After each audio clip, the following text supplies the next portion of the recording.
Salutations, Jeep Creepers. All right, it is snowy and cold out, and we need to work on our rear door. And I'm going to show you what I got in mind to make this door out of. Stay tuned. Next Jeep Creep. I'm going to attempt to do this indoors without ruining the carpet, of course.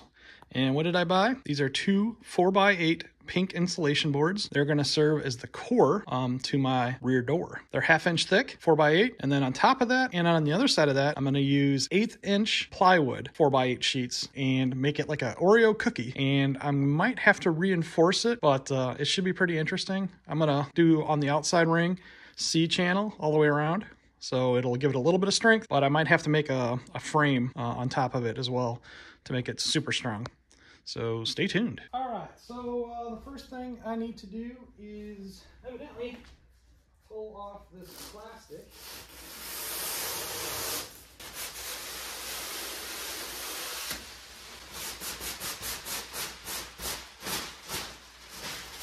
So this method is great for building doors or doing a Dexter's kill room.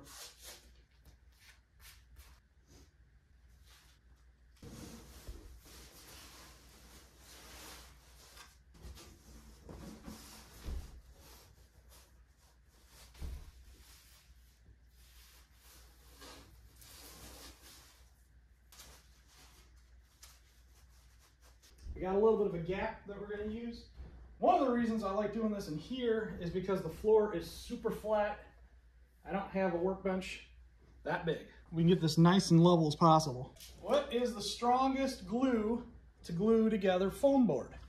Believe it or not, I've seen a bunch of videos. Boom. Just your regular old great stuff foam, guys. So we're gonna make a bead down the middle to merge these two boards together and try not to make a huge mess in the process.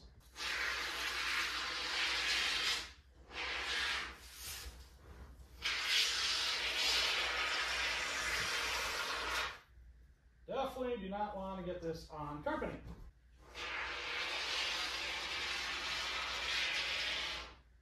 Let's go ahead and mash our boards together as best we can.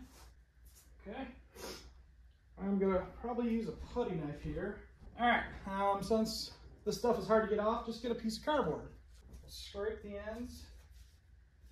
Make sure our foam's good. Make sure our board is level.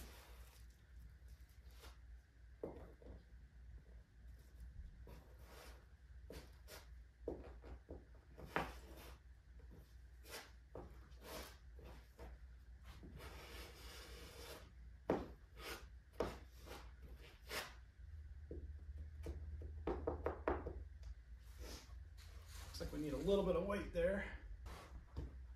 There we go.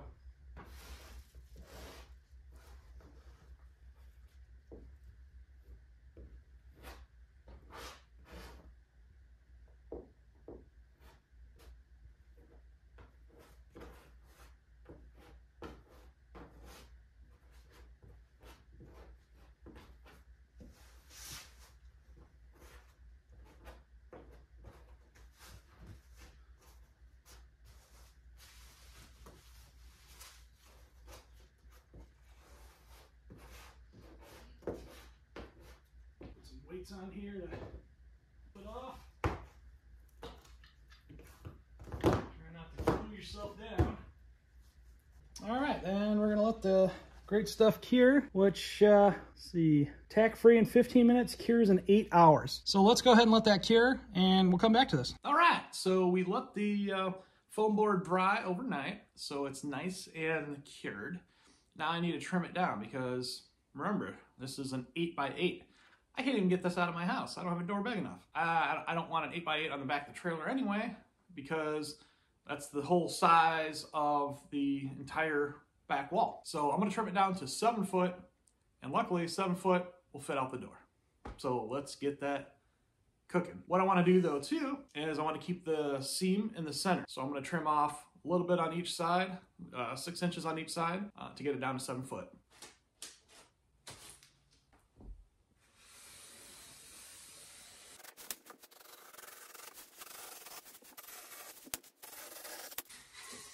There we go, 6 inches. Now let's do the other side.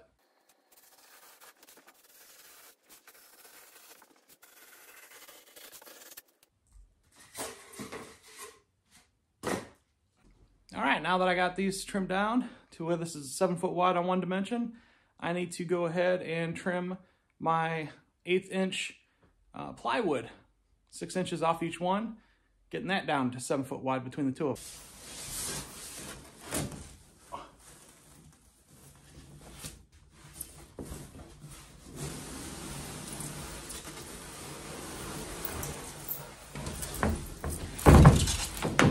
Well, that wasn't too bad.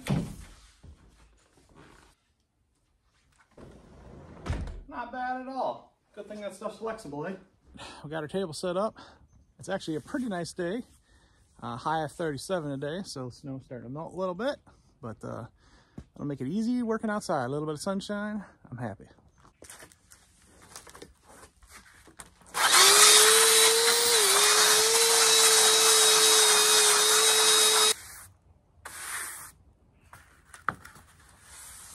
There you go. Bob's your uncle. All right, I think the easiest way to cut this is just laying it on top of the styrofoam.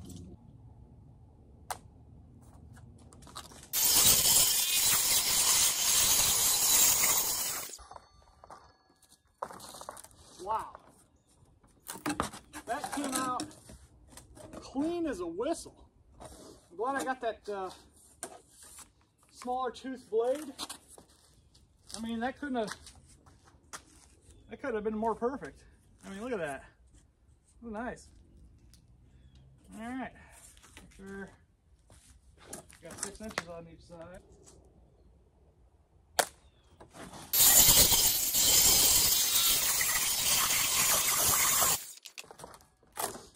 Another perfect clean cut.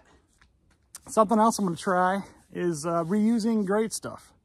I'm going to use great stuff to glue it down just because I like the way how thin it gets and how thick it gets at the same time. Like when it's soft, when you put it down, it gets real thin, almost like taffy, or no, not like taffy, like cotton candy, I guess. And then, you know, it bubbles up a little bit, but I'm gonna put some weights down on it to kind of hold it. And I'm hoping the foam and the material like adhere really well. Whereas I could use Liquid Nails foam glue, construction adhesive, but it is cooler weather and it is thicker.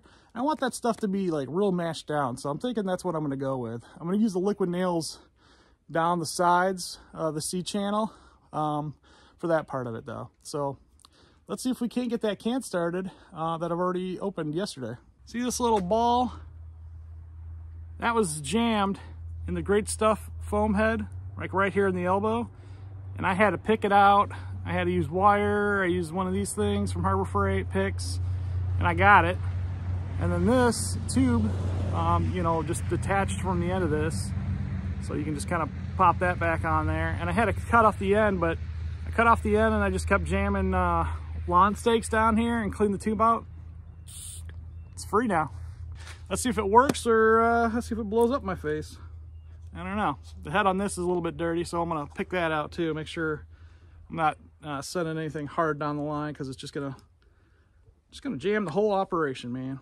Oh, see that? Just jam that down there, came right out.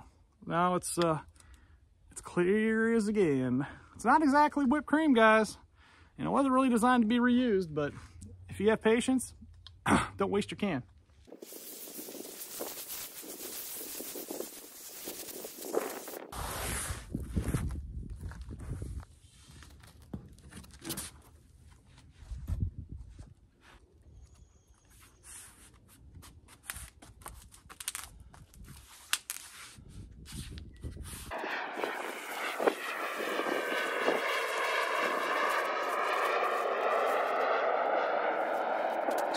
That'll be a lesson to you. Great Stuff. One can of the 12 ounce will not cover 7x8 very well. So, all right, since we're out of the foam, I'm using Liquid Nails wooden foam molding. Supposed to be good for paneling, wainscoting, wood, foam, plastic molding, PDF, corkboard, blah, blah, blah. I think it's a little bit thicker than the Great Stuff. It's why I was kind of using the Great Stuff foam as an adhesive, but yeah, let's give this stuff a try.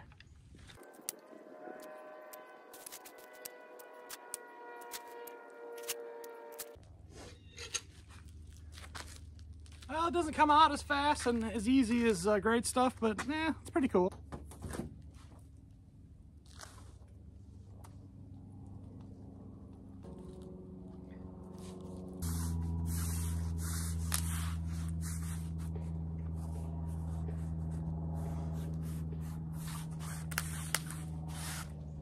That stuff's pretty good and flat. I got the seam closed as tight as I could get it using the factory edges, so it's better than my cut, even though my cut was pretty epic.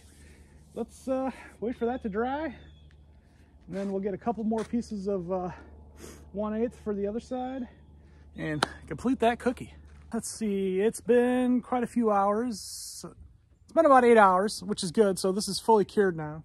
I'm gonna flip it over, cut up the new wood, and glue it down.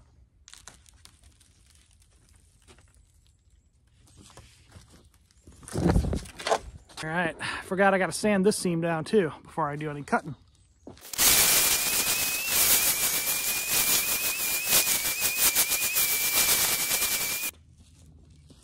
More dust.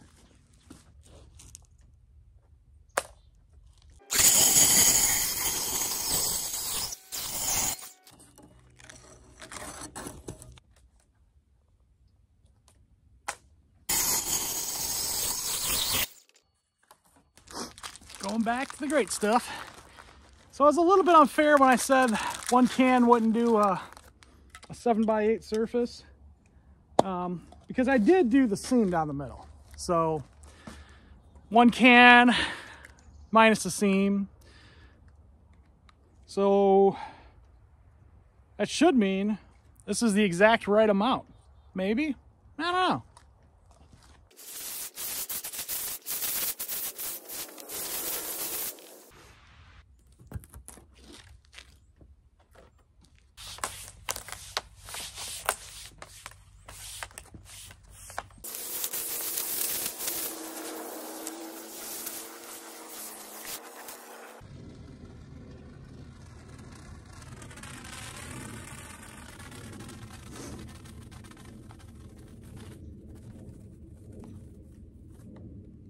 Well, there you go. One can per side, 7x8.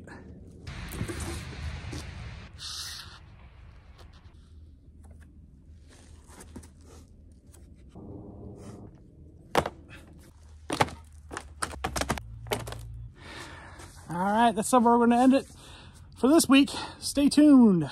Next week, we'll be seeing if this door, how strong it is with, what is it, 2.5 millimeter veneer, whatever you want to call it, wood on each side, sandwiching a 1/2 inch pink insulation. Dimensions are 7x8. I'm going to need to trim that down to fit because I need 76, not 8 foot. So I'll have to trim that down. The sides don't perfectly line up anyway, so I'm going to trim it down anyway to make it nice and smooth. And then we'll add the C channel next week. I got the bottom door mounted. It was a little bit tricky because it was warped. Oh, unlock it here. It was a little bit warped, so I had to kind of de-warp it and screw it in. I brought the deadbolt out. They had washers behind it. I just cut out some junk veneer and made it nice and clean looking. So that all lines up. As you can see, closes. As you can see, it closes real nice.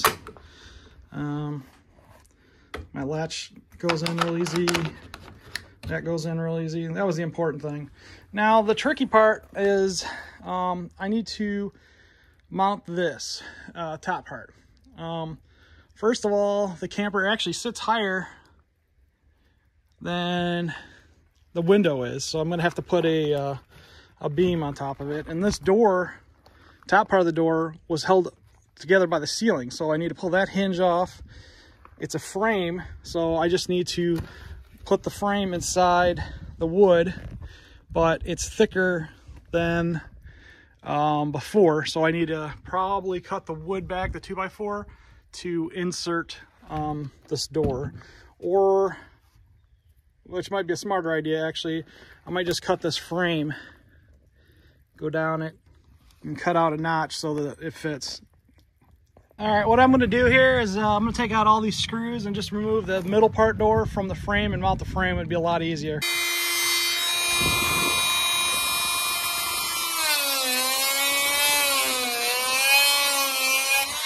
All right, here we go. We got her all cut out, and now I just need to do the other side. Woo doggy. Like I was saying earlier, I have to cut that out, and the only way I can find to do it easy is with an angle grinder.